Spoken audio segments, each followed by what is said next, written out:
I like that statement because I think the talent is doing it all.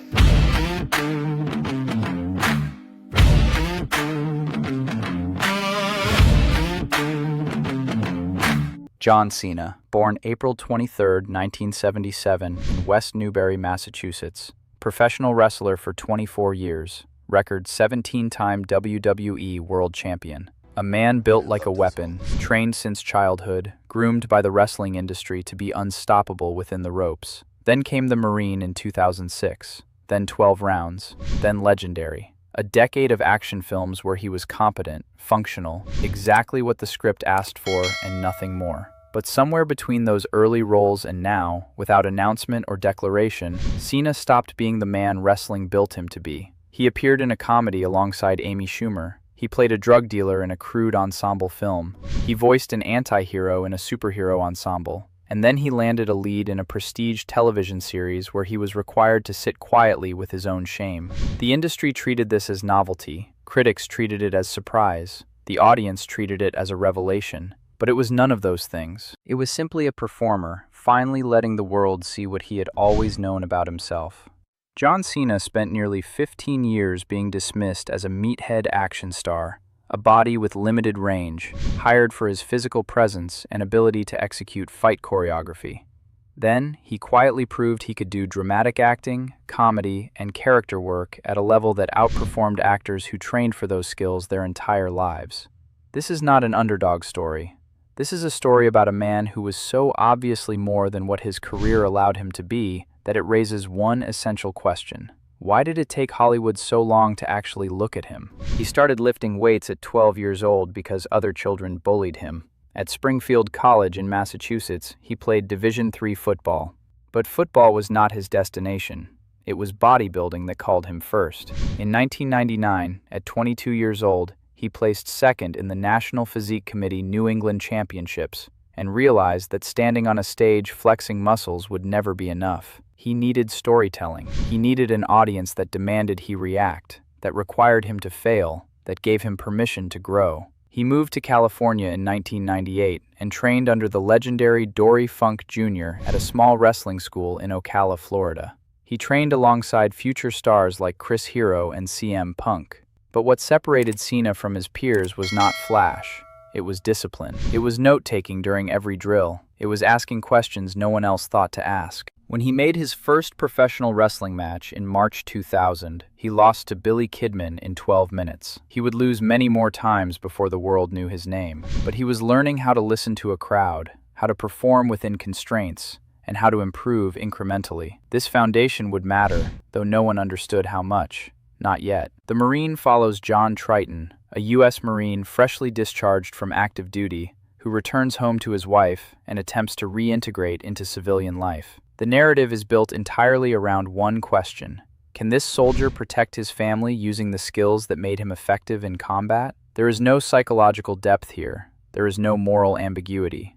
The plot moves from crisis to crisis. A carjacking witnessed, intervention taken, revenge pursued. The film is functional. The stakes are clear. The framework is built for exactly one type of performance: unstoppable action hero. Cena plays John Triton with remarkable straightforwardness that matches the film's lack of pretension. He is not complicated.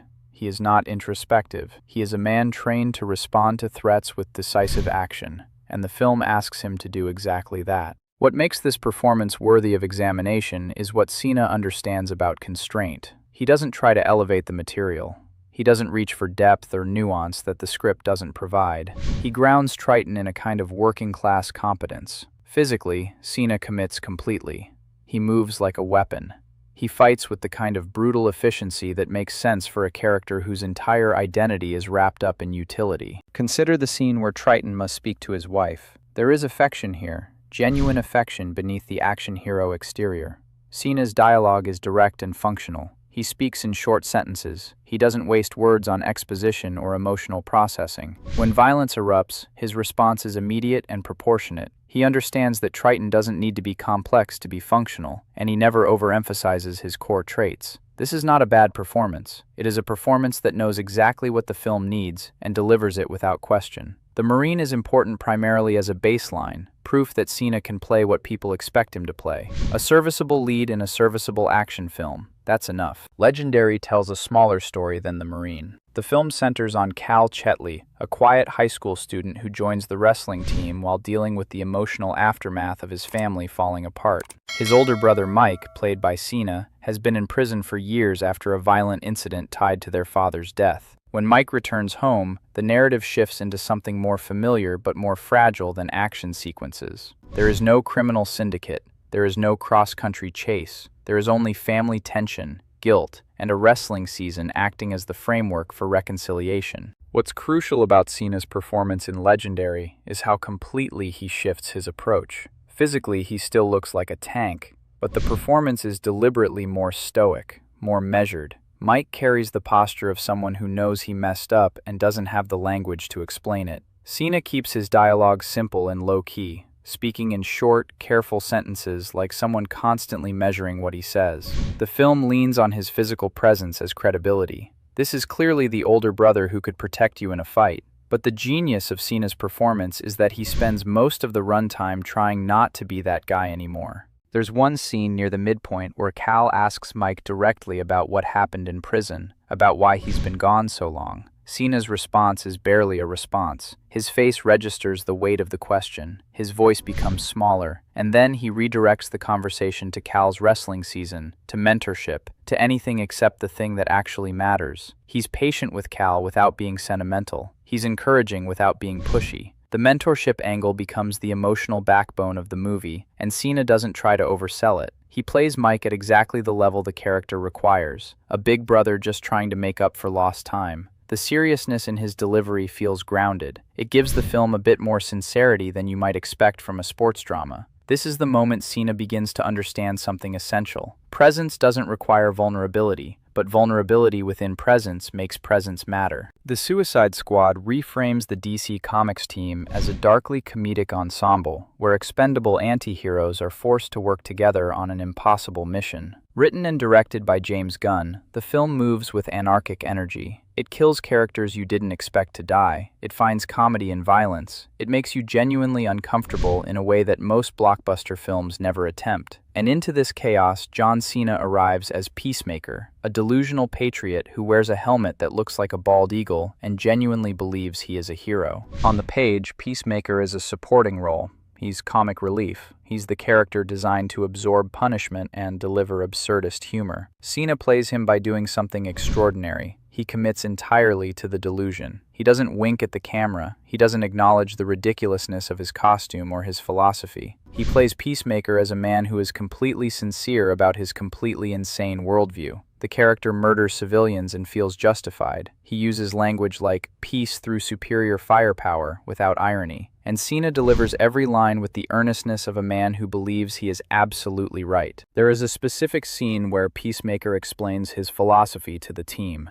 He stands in a room with some of cinema's most charismatic actors, Margot Robbie, Idris Elba, John Mulaney's voice, and Cena holds the space. His comedic timing is impeccable. He delivers rapid-fire dialogue that would collapse in the hands of a lesser actor. He finds physical comedy in his character's desperation, and the film, directed by Gunn with an eye toward genuine character development, trusts Cena to make Peacemaker sympathetic even when he's doing monstrous things. This is not the action hero playing against type. This is an accomplished comedic performer who happens to be physically imposing.